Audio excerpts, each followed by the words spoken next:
caminho é cor-de-rosa e é de ouro.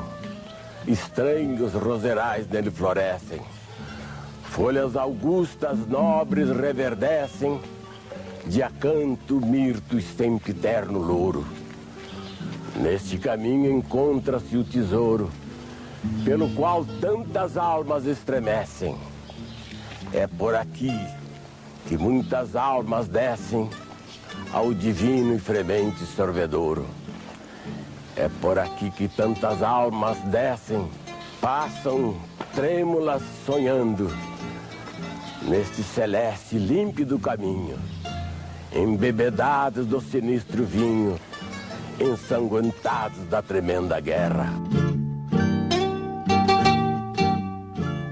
Eu tive uma infância muito pobre, muito destituída, e desde a infância eu aprendi com uma avó, a mãe de minha mãe, muitas coisas sobre o nosso passado de sofrimento e de escravidão neste país. Desde pequeno eu fui um inconformado com a situação de falta de apoio que aquela população saída do cativeiro não mereceu das classes dominantes. Assim que, mesmo inconsciente de toda a extensão e dos estratagemas da classe dominante para manter dominado o chamado povo recém-liberto, eu sempre fui um indignado, desde a minha infância. O Abdias é filho de pai e mãe mineiros. O pai dele era de Formiga e a mãe era de a cidade que hoje é Uberlândia, na época que se chamava Uberabinha. E o Abdias é o segundo dos 7 filhos desse casal, José Ferreira do Nascimento, seu Bem-Bem, e a dona Georgina Ferreira do Nascimento, que era doceira. Ele conta sempre com muito carinho que ele passava muitas noites junto com ela num tacho de cobre, enorme tacho de cobre, mexendo com colher de pau, ajudando ela a fazer os doces. Desde pequeno, desde a escola das primeiras letras, eu já sentia essa exclusão. Eu sou de Franca, no estado de São Paulo, e via que na hora de fazer aquelas festinhas de fim de ano, onde sempre tinha uma declamação, tinha a montagem de alguns diálogos, algumas coisas, nunca negro era aproveitado. E a mãe dele também era ama de leite. Em várias ocasiões, eles a acompanhavam até fazendas próximas à cidade. Nós estamos no início ainda do tempo da liberdade, né? Na verdade, somente 30 anos de abolição da escravatura, e com os imigrantes italianos substituindo a mão de obra antes escravizada, em grande parte. Então ele lembra de várias cenas, né, desse tipo, quando acompanhava a mãe nessas fazendas. Ele lembra muito do pai dele, músico, tocava violão, acompanhava o cinema mudo, né, numa banda que tocava, né, músicas para acompanhar os filmes. E tinha um grupo que tocava na própria casa serenatas, valsinhas, as valsinhas tradicionais da época, chorinhos. Quando ele se formou no Ateneu Francano, em 1926 ou 27, com 14 anos, ofereceram a ele um emprego de guarda-livros rural numa fazenda, e ele iria ganhar um salário melhor do que qualquer um da família dele. Ele iria poder ajudar a família dele, inclusive. Mandaram um vagão, né, uma carroça, E na parte de traseira tinha gradeados com galinhas, tinha cabras, tinha suprimentos que eles haviam comprado na cidade, e aí na volta para a fazenda passaram para buscá-lo com sua trouxinha de roupa, etc., para ir lá para esse emprego, e mandaram ele subir lá atrás com os suprimentos das galinhas e as cabras, e ele se recusou. Ele disse: eu não podia fazer isso. Aos 14 anos, um guarda-livros que, se fosse branco, teria sido tratado com outra forma de procedimento. Aí jogou as favas esse emprego de guarda-livros já com 14 anos. Foi embora para a grande cidade, né? A capital, São Paulo, se alistou no Exército. Me alistei no Exército, lá em São Paulo, vindo do interior para o quartel de Quitaúna, nas imediações de São Paulo. E durante esse período, eu participei, sim, da Revolução de 30 e na Revolução de 32, a favor sempre do lado do Exército, onde eu estava engajado. E fui ferido e depois fui desligado do Exército por um incidente racista na porta de um bar em São Paulo. Ele e o companheiro dele, Rodrigues Alves, foram, época de carnaval, para uma boate, né? E o guarda, o porteiro, mandou entrar pela porta dos fundos. E os dois se recusaram a fazer isso, e aí deu uma confusão, e acabou que o próprio delegado da Ordem Política e Social, na época, que morava ali, acabou descendo, entrou nessa confusão, nessa pancadaria, etc. E os dois, então, foram presos, apanharam muito, foram presos lá na prisão em São Paulo, Rua Guzmão, parece, e eles foram excluídos do Exército. Eu era cabo do Exército, e esse meu colega também era um cabo do Exército, e nós estávamos em trajes civis, estávamos passeando e tentamos entrar num bar. E o bar só admitia que nós entrássemos pela porta dos fundos. E nós nos negamos a entrar pela porta dos fundos. Nós tínhamos direito de cidadãos brasileiros. E do nosso protesto verbal se tornou também um pugilato. Nós entramos em luta corporal, veio naturalmente polícia, etc. E dentro de 1 ou 2 dias depois do incidente, nós fomos presos em nossa residência e fomos levados para o gabinete de investigações. Isso resultou, depois que nós saímos da prisão, eu viajei para o Rio de Janeiro e lá eu fui julgado à revelia, porque eu não estava nem mais em São Paulo. E daí resultou que eu tive que cumprir pena. Depois de muitos anos, eu fui novamente encarcerado e preso na penitenciária de São Paulo. Em várias ocasiões, protestou de diversas formas contra situações de discriminação que ele encontrou, barbearias que não atendiam, ou bares ou lojas onde era mandado entrar pela porta dos fundos. Nessa mesma época, ele conhece um grupo de poetas, ele junto com esses poetas forma um grupo chamado Santa Irmandad Orquídea, que era composto de 3 poetas e intelectuais, escritores argentinos, Efraín Tomás Bo, Juan Raúl Young e Godofredo Iomi, e 3 brasileiros, que eram Gerardo Melo Mourão, Napoleão Lopes Filho e o Abdias. Fizemos aí uma longa excursão pelos países da América do Sul.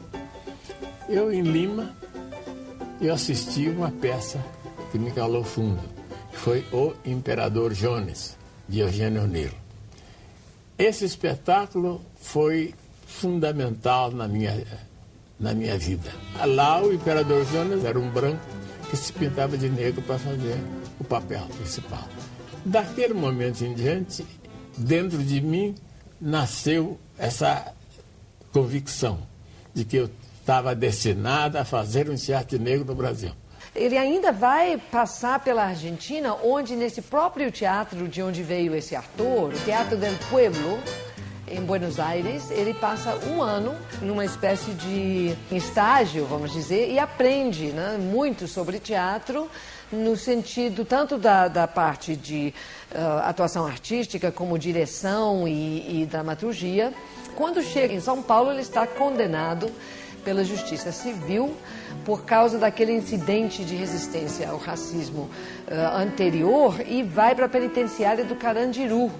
E num período de 2 anos que ele está no Carandiru, ele cria o Teatro do Sentenciado, dentro da penitenciária, que foi uma experiência onde os presos escreviam seus próprios textos e encenavam, havia grupos musicais, apresentações musicais, e também ele participa na fundação do Jornal dos Presos, dentro da penitenciária.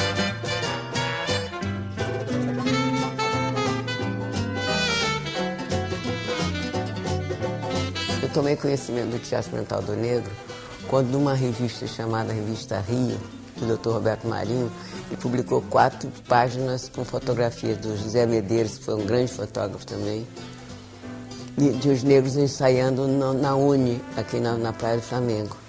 E eu queria ser atriz, não sabia como começar, onde fazer e tal, porque não existia atores negros, né? Então eu fui ali que eu conheci Abdias. Ele tinha fundado o Teatro Negro, eles estavam ensaiando uma peça que era com a peça do Eugênio Nilo. Estavam ensaiando, então o único papel feminino da peça eu fiz. Na verdade, o Teatro Experimental do Negro, fundado em 1944, tinha muitos outros objetivos, além desse de integrar o negro na cena nacional. Ele nasceu para, primeiro, contestar a legitimidade dessa estética brasileira, que é uma estética branca europeia. Assim que ele nasceu exatamente para sustentar uma luta contra esses estereótipos, sobretudo esse colonialismo cultural do Brasil. Não tinha dinheiro para pagar os direitos autorais. Então, o Abdias mandou uma carta para Eugênio Nilo, que era então genro do Charles Chaplin, que nós éramos um grupo, queríamos montar a peça dele, deu os direitos de montar as peças dele. Então foi assim um espanto, né? Porque o genro do Charles Chaplin cedeu para os negros brasileiros. Assim que foi com muito sacrifício que se fez aquele espetáculo, porque nós não tínhamos experiência e nem elenco, nem diretor, com experiência para fazer um espetáculo de tamanha responsabilidade. Mas nós ousamos e foi um espetáculo definitivo na afirmação da capacidade do negro no teatro dramático. Nós fizemos o espetáculo apesar dos prognósticos sombrios a respeito do resultado que fazia não somente a imprensa, como certas camadas de amigos, entre aspas, né? Mas nós não esmorecemos, não hesitamos, não fraquejamos e levamos o projeto à frente. Uma das primeiras medidas do Teatro Experimental do Negro foi criar cursos de alfabetização. Assim que ele não somente ensinava a ler e escrever, mas também as primeiras noções de cultura, sobretudo da cultura letrada, que não é a verdadeira cultura. A cultura é aquela que o povo cria, mas também a cultura letrada é importante que os negros saibam manipulá-la, saibam tratar com ela. Teve importância para mostrar que nós seríamos capazes, porque então faziam montagens de peças com Quando precisava de um personagem negro, quase sempre Pai João, Mãe Maria e o moleque João, sempre aquela mesma coisa de sempre, pintavam um branco de preto para fazer uma caricatura, né?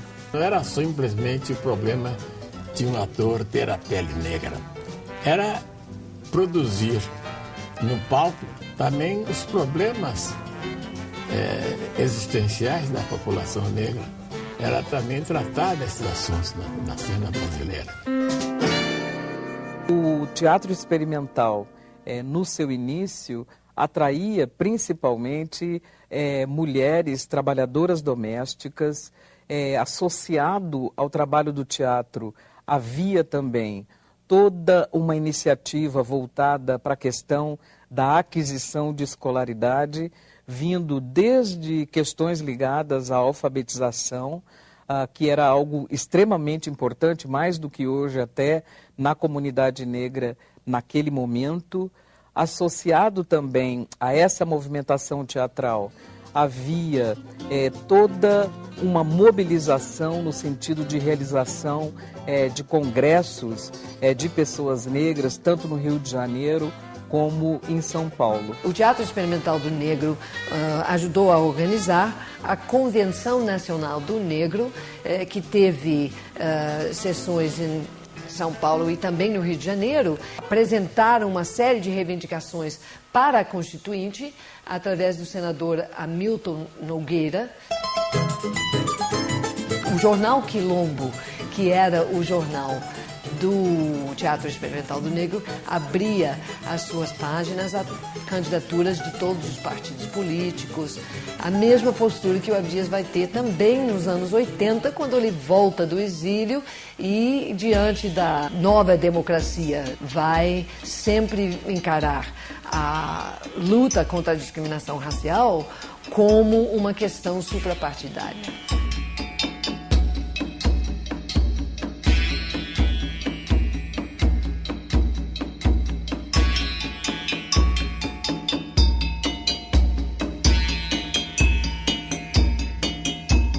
Você sempre procurou, de alguma forma, buscar os grandes impérios, as grandes civilizações, os grandes povos do continente africano. E nessa busca de você buscar valores africanos, buscar a África e tal, a gente se deparou com situações muito bonitas, né?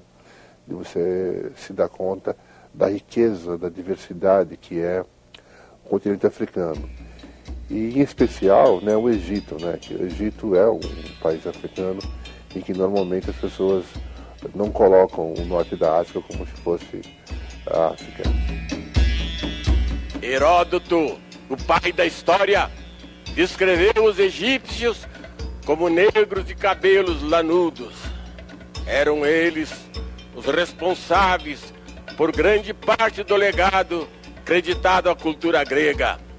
Das artes, da literatura, à filosofia, medicina e matemática, sem esquecer a invenção da escrita, por eles atribuída ao deus Tote. A influência egípcia é assinalada pelos próprios gregos, seja com seu reconhecimento explícito, seja pelo interesse que sempre manifestaram em atravessar o Mediterrâneo para estudar no Egito. Abdias foi uma das pessoas que resgataram a cultura brasileira, tendo por base a matriz africana, trazendo à luz a contribuição africana na formação cultural brasileira.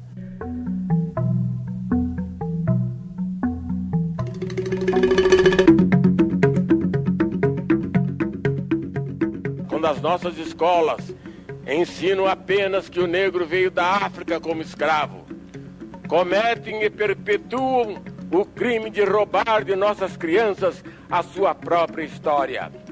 Pois a história da África é o retrato do povo que durante 4/5 da existência do Brasil constituiu mais de 2/3 de sua população e que ainda hoje compõe uma maioria minorizada. Até hoje, nossos livros didáticos contam balelas, como aquela de que o africano aceitava a condição escrava. Ora, a história da escravidão no Brasil é a crônica da constante e multifacetada resistência dos africanos.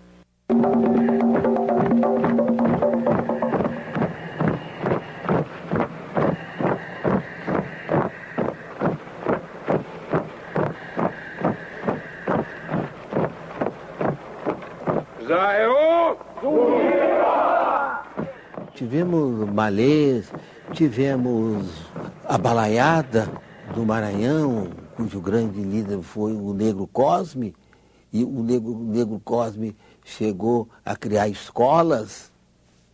Nós tivemos a revolta dos alfaiates, nós tivemos o quilombo do Ambrósio em Minas Gerais.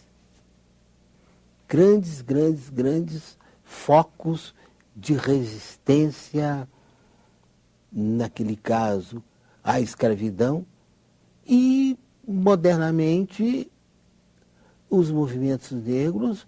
Eu poderia citar, no caso da Bahia, por exemplo, o Olodum Ileaê, que por intermédio da expressão corporal, por intermédio da música, não é? Por intermédio de escolas, por intermédio de oficinas, contribuem para a elevação da autoestima de negros e negras.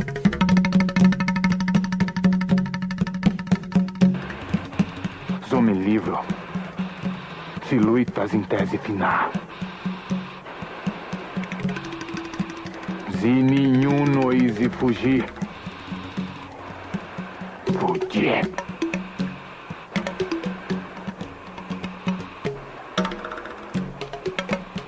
Teres e fugida, não. Não teres e fugida, não.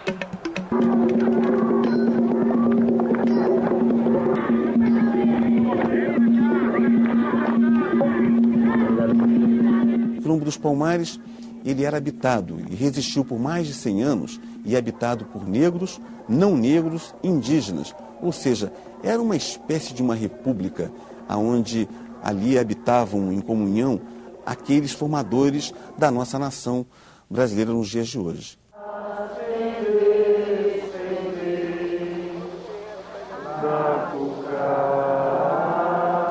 Palmares durou mais de um século resistindo à repressão das forças militares e praticando uma agricultura mais sofisticada que as fazendas da região, cujos proprietários desafiavam as leis da colônia para trocar armas por seus produtos agrícolas.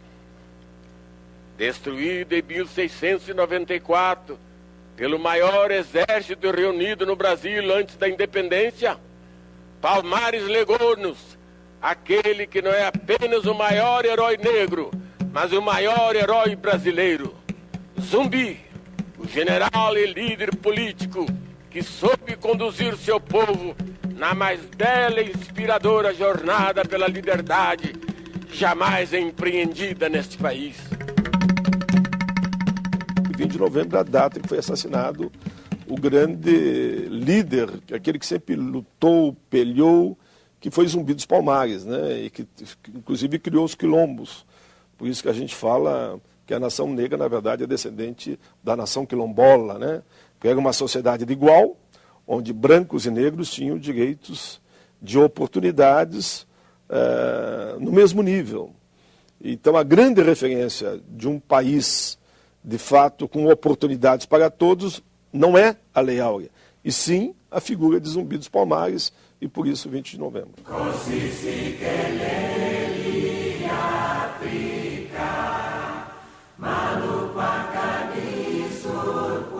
Há quilombos em todo o Brasil. Os quilombolas hoje estão despertados para os direitos que possuem.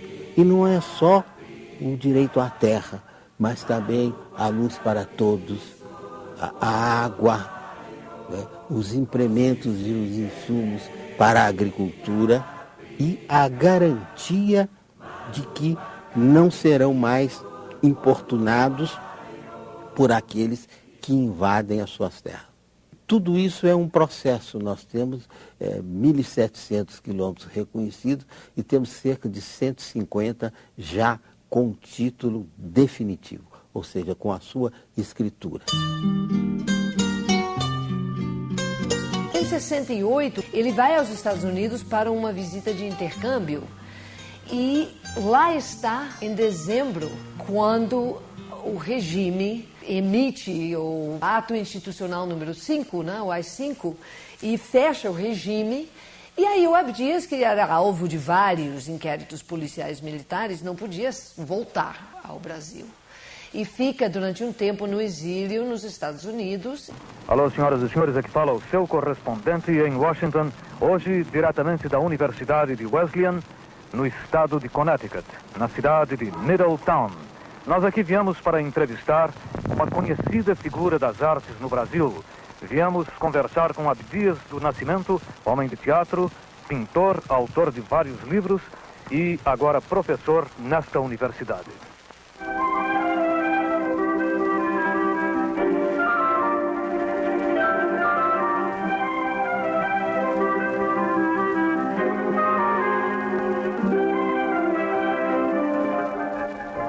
Abdias, como aconteceu você, um homem tão ocupado, um artista cheio de atividades diferentes, como aconteceu de você vir para os Estados Unidos?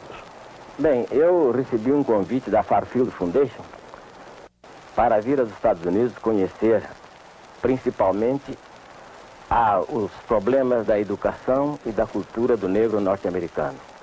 Eu tive a oportunidade, logo que cheguei aqui, de visitar o Negro Ensemble, que é uma companhia de teatro, uma organização teatral dos negros da maior importância.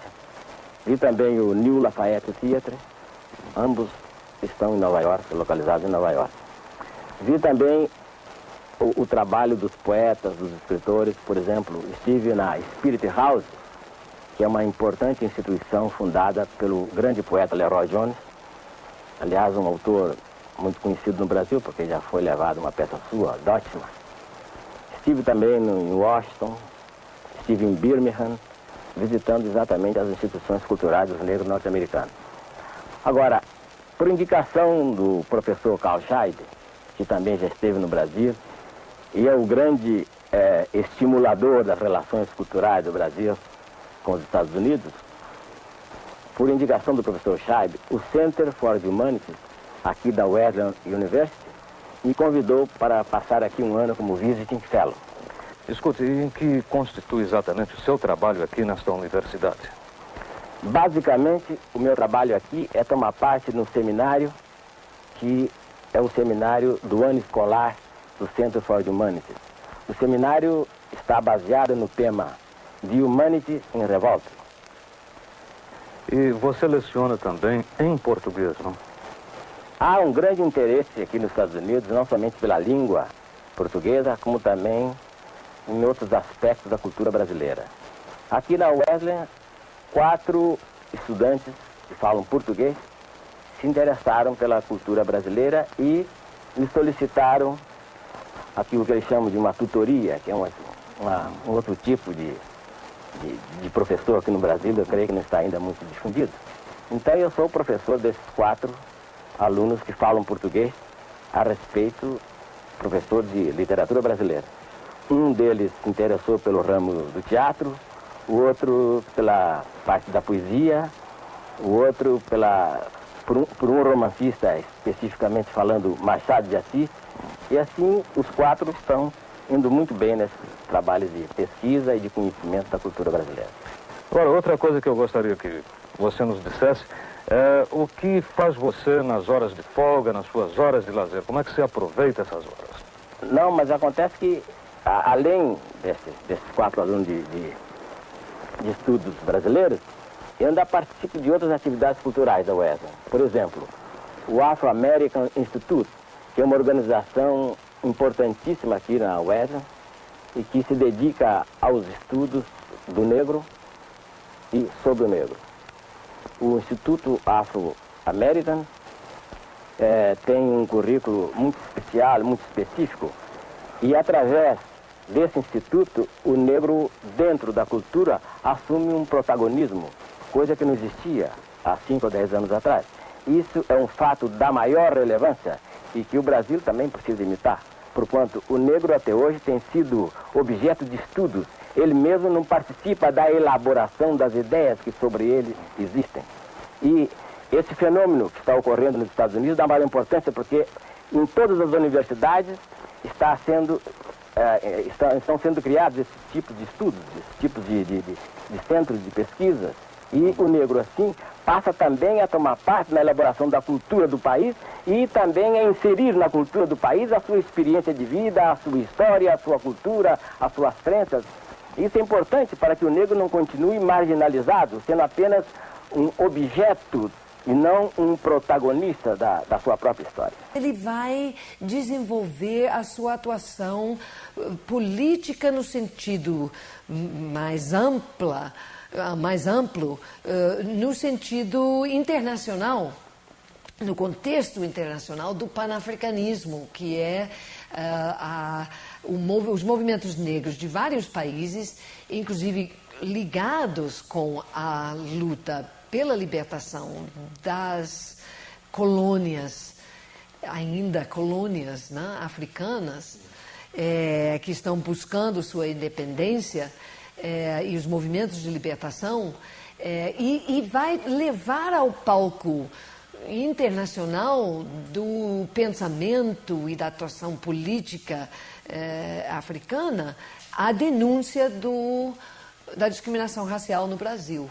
Nesse período, ele desenvolve tanto a sua própria pintura, que em 68 também, um dos poetas da Santa Irmandade, o Efraim, diz para ele: ô Abdias, você está aí nesse projeto de arte negra e tudo, mas cadê você? Por que você não faz sua própria criação artística? E o Abdias começou a pintar antes de ir para os Estados Unidos, mas lá nos Estados Unidos é onde ele vai desenvolver essa sua atuação artística, pintura, e expõe em várias universidades, centros culturais e museus. E levei aqueles desenhos que eu tinha feito, aqueles quadros que eu tinha feito, assim, embrulhados aqui debaixo do braço, e fui embora para o exílio. E lá, em Nova York, eu mostrei, fizeram questão lá, os amigos e coisas, de fazer uma pequena exposição dele lá numa pequena galeria do Harlem. Enquanto isso, eu continuei lá em Nova York, aquela experiência de pintar. E aí eu comecei a sentir mais segurança, mais força, minha capacidade de mexer com os materiais, com o óleo, com o acrílico, foi aumentando, etc. E eu fui, assim, sem querer, me tornando um pintor. Eu sem saber, nunca ter tido nenhuma competência pictórica, acabei pintando tanto quadro. É porque alguma coisa me ajudava. E eu acredito firmemente que eu pintava os orixás porque eles me inspiravam e me ajudavam.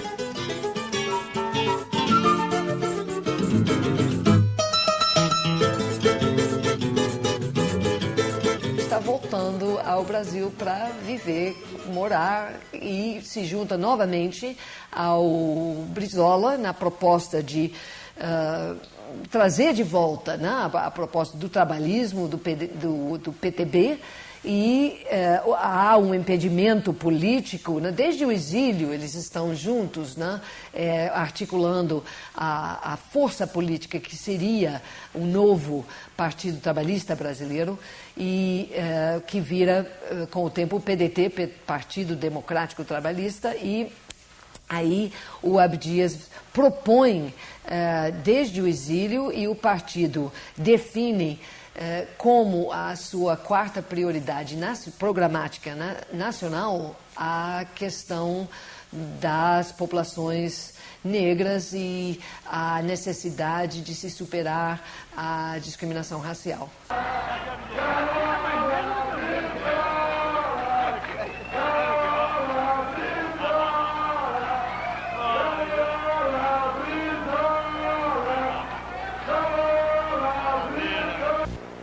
companheiro Darcy, candidatos do nosso partido, do Movimento Negro, candidatos dos partidos aliados, também do Movimento Negro, meu querido e inconfundível Abdias do Nascimento. Vocês sabem o quanto eu me sinto feliz aqui. Eu me sinto profundamente à vontade quando eu os vejo lutar pela emancipação e pela igualdade do povo negro em nosso país. Eu cumpri essa trajetória e vocês me ajudaram muito, principalmente o companheiro Abdias, naquelas horas tristes e intermináveis do exílio, a compreender toda essa tragédia de injustiça e de desigualdade, de exploração e também de discriminação. Vivo hoje a honra, o conforto de poder proclamar que foi o nosso partido, a nossa corrente política, que, ao se reorganizar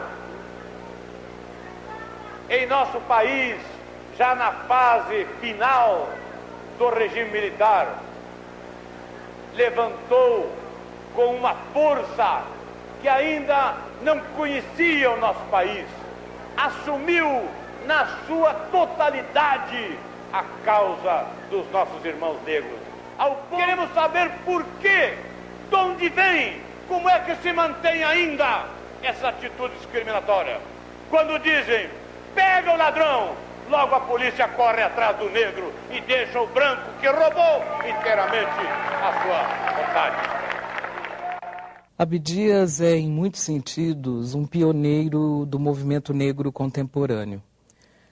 Quando nós nos aproximamos da biografia dele, vamos constatar que já nos anos 40, ele colocava para a sociedade brasileira questões que só muito mais tarde, nos anos 70, o movimento negro conseguiu retomar com a centralidade que essas questões mereciam.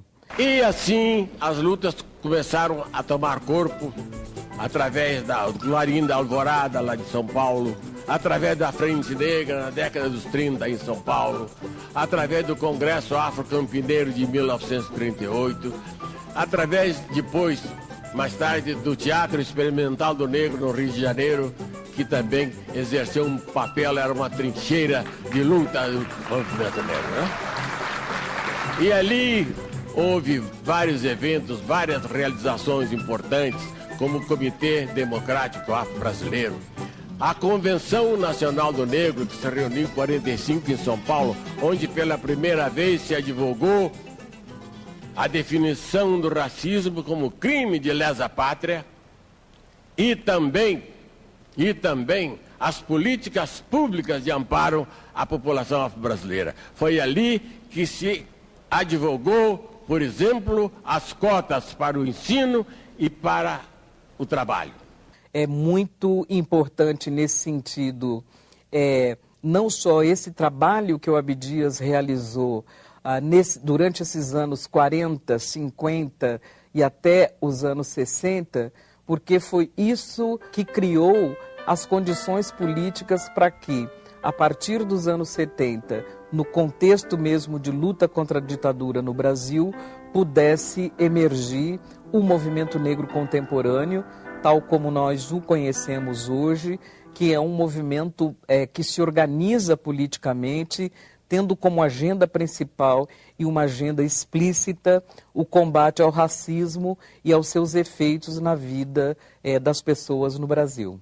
A marcha do Movimento Negro celebra a memória de Zumbi dos Palmares, percorrendo a esplanada dos ministérios em direção à Praça dos Três Poderes, em Brasília. É mais uma demonstração de força do Movimento Negro na luta pela igualdade de direitos e oportunidades.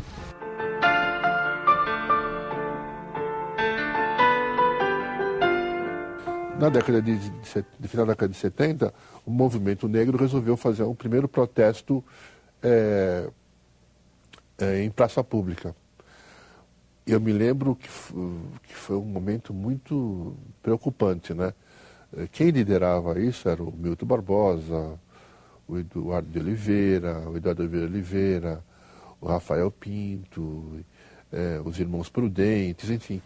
Havia uma parte da juventude que dizia, não, nós temos que ir para a rua.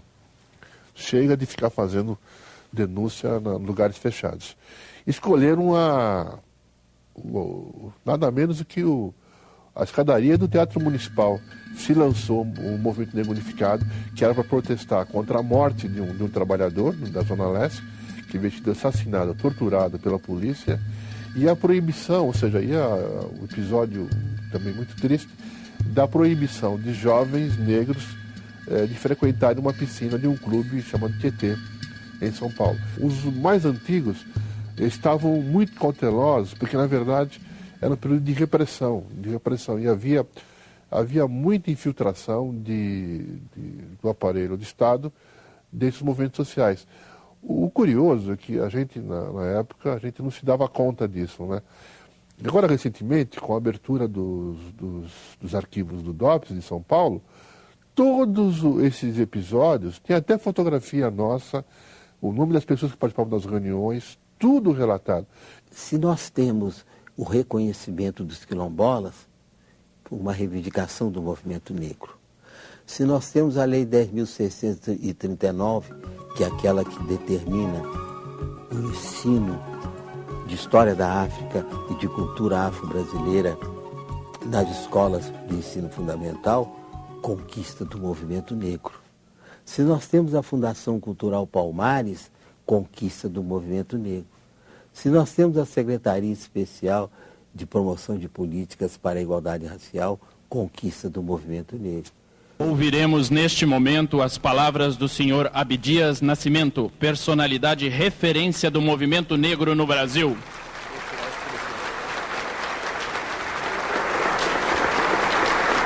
Eu invoco o Exu, o Deus da palavra e da comunicação, para que me inspire e me ajude a conter a emoção e possa proferir algumas palavras nesse momento. Lula, nosso presidente. Senhores ministros de Estado aqui presentes. Senhores representantes diplomáticos, meus companheiros de luta, minhas irmãs de luta, meus irmãos da religião dos orixás, também aqueles que lutaram pelos nossos direitos desde que o Brasil foi descoberto, tanto negros, tanto africanos, como brancos.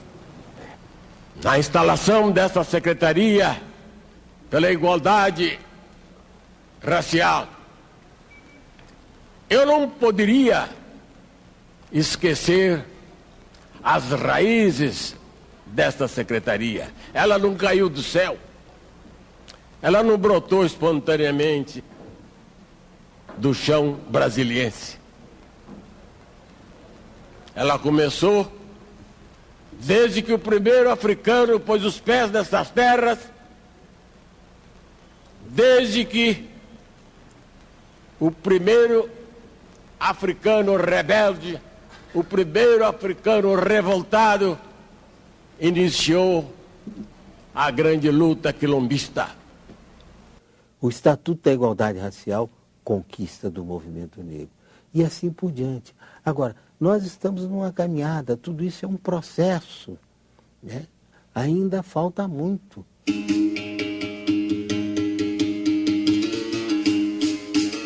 sempre preguei que o negro tinha que estar em todos os poderes.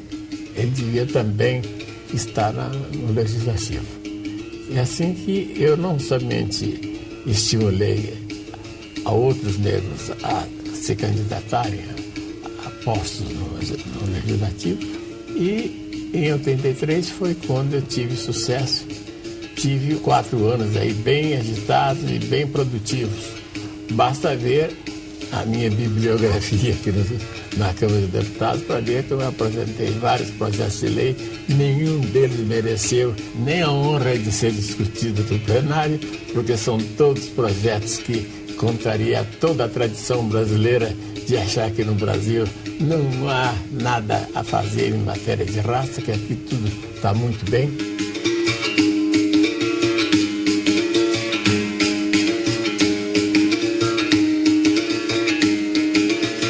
Ainda não é hoje fácil no Brasil você se eleger em cima de uma plataforma voltada para os interesses ou para a defesa dos direitos da população negra.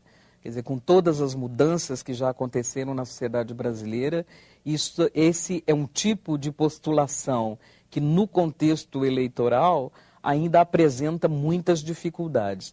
No entanto, o partido de Abdias, na época, que era o PDT, tomou isso como uma tarefa sua, viabilizar essa eleição, e assim o fez. Tanto na Câmara dos Deputados como no Senado, os projetos que foram apresentados por Abdias são todos eles voltados para a questão da população negra. Sob a proteção de Olorum, inicio este meu pronunciamento, que é feito não somente em meu nome, mas também do meu partido, PDT, e de toda a bancada pedetista aqui nesta casa.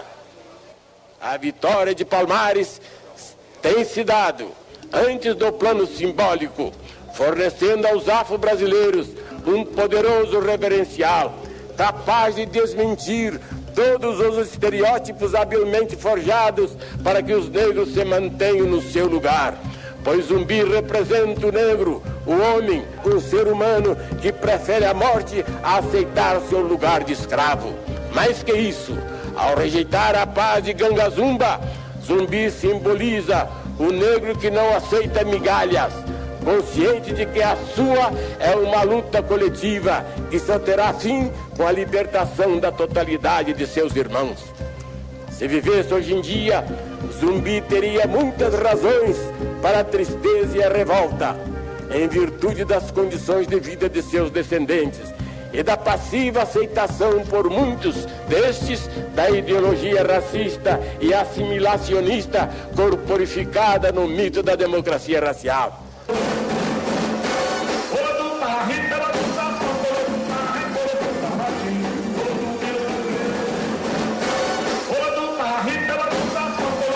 Mas encontraria também motivos de regozijo e esperança pela presença de uma cultura africana que soube resistir às adversidades para se impor, se não de direito, com certeza de fato, como a verdadeira cultura nacional brasileira.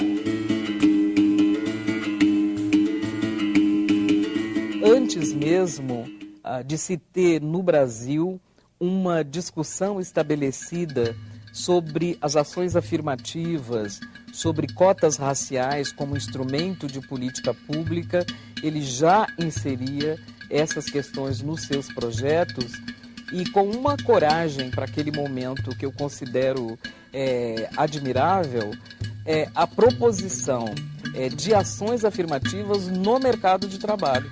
Essa ação compensatória procura dar possibilidades que o negro se iguale também aos outros setores da comunidade brasileira, os brancos, para falar mais claro, para que ele tenha o mesmo nível dos brancos, para que aí então ele possa competir em igualdade de condições em todos os outros setores, no emprego, no concurso que foi Itamaraty, nas escolas superiores da Marinha, do Exército, da Aeronáutica, nas escolas de medicina, nas escolas de advocacia, etc. Né? Porque agora ele tem uma grande desvantagem. Como é que ele pode, por exemplo, fazer um vestibular em igualdade de condições com os brancos, que tem 500 anos de vantagem? Quer dizer, é uma injustiça, é uma desigualdade flagrante, né?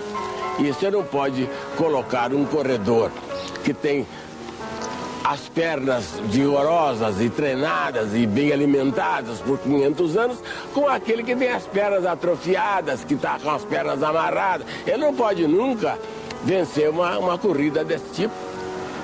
É isso que o projeto da ação compensatória, um dos aspectos visa, né? Ele define cotas para emprego, para a bolsa de estudos, para vagas em várias instituições públicas ou privadas. Ele não visa absolutamente colocar os negros nessas condições ou ocupar essas funções apenas por ser negro. Ele tem que ter competência. Mas para ele ter competência, os poderes públicos, pela Constituição, são obrigados a lhes dar condições de se preparar, coisa que não existe agora. A política de cotas, ela tem, a meu ver, duas facetas que são importantíssimas. Uma delas é aquela que suscitou o grande debate nacional a respeito do racismo, do preconceito, da discriminação, né? O grande debate nacional em função do que infelizmente existe ainda em grande parte da sociedade, que é o racismo contra negros e negras. Abriu-se o leque da discussão. De outra parte, a política de cotas permite que negros e negras possam ingressar na universidade. E ingressar mediante a participação no exame de vestibular. As cotas nada mais são do que uma grande denúncia. Uma denúncia de que o nosso país, o Brasil, que nós tanto amamos, esqueceram desses filhos. Essa pátria não amou com igualdade esses diferentes, para dar a mesma oportunidade. Então, o que se precisa é a oportunidade, porque a inteligência já existe, a capacidade intelectual aí está. O que precisa, na verdade, é essa grande oportunidade. A cota, ela denuncia, né? As cotas denunciam, e faz com que também essas pessoas provem, e ela, infelizmente, ainda tem que provar alguma coisa nesse país, e tem provado, porque os cotistas têm tido as melhores performances, os melhores resultados, as melhores notas na ocupação desses espaços que estão sendo garantidos. O Estatuto da Igualdade Racial, ele define uma posição do Estado brasileiro na promoção da igualdade a partir de negros e negras. O Estatuto contempla os quilombolas, o Estatuto contempla um desempenho mais eficaz naquilo que se refere à saúde da população negra. O Estatuto reconhece e determina a necessidade de se garantir moradia a negros e negras. O Estatuto cria o Sistema Nacional da Igualdade Racial e assim por diante. É um documento de relevante importância no processo democrático brasileiro. Ele é um documento muito vigoroso, é um documento de ações afirmativas que propõe a inclusão da população negra para acessar os bens econômicos e os bens culturais, como disse. Acredito que talvez, se formos falar de um ponto falho, eu diria, o Congresso brasileiro, ele tem uma presença muito ínfima de pretos e pardos. No Senado só temos um senador negro, o senador Paulo Paim, autor do Estatuto da Igualdade Racial. E na Câmara dos Deputados, menos de 30 deputados e deputadas são pretos e pardos. O Estatuto não pode ser apenas uma carta de intenção, né? Se Abdias aqui tivesse vivo, ele estaria gritando, olha, vamos mostrar coisas mais concretas, né? Foi muito difícil, mas muito difícil para passar o Estatuto da Igualdade Racial. Ele não ficou no tamanho da demanda e da importância do povo negro brasileiro. Mas é o que nós temos como um orientador das políticas públicas. Então é preciso que os gestores se apropriem do Estatuto da Igualdade Racial e execute. Abdias, tua vida, Abdias, foi dedicada a essa causa, a nossa causa, a causa da nação negra. Abdias, meu velho e querido Abdias, o nosso povo há de contar, em versos e prosa, a tua história, a história de um guerreiro, a história de um lutador. Os poetas vão lembrar de Abdias, falando de paz, de rebeldia, e tenho certeza a emoção vai tomar conta de todos. Abdias, você me disse sempre que a sua emoção era com a batida do tambor. Eles falarão de um homem negro, de cabelos brancos e barba prateada, que independente do tempo nunca parou, fez de sua guerra a nossa batalha. Como ninguém, nunca tombou. Foi dele e é nossa a bandeira da igualdade, da liberdade e da justiça. Abdias, tu és o exemplo para todos nós. Tu és um homem que viveu à frente do seu tempo, que as gotas de sofrimentos arrancadas do teu corpo se tornem pérolas, luzes a iluminar a jornada do nosso povo, da nossa gente.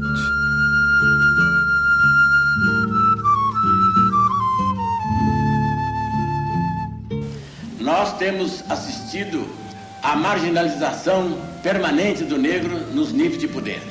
Mas agora, através dos processos democráticos e baseado na filosofia de cada pessoa um voto, o negro vai conquistar o seu verdadeiro lugar no poder no Brasil.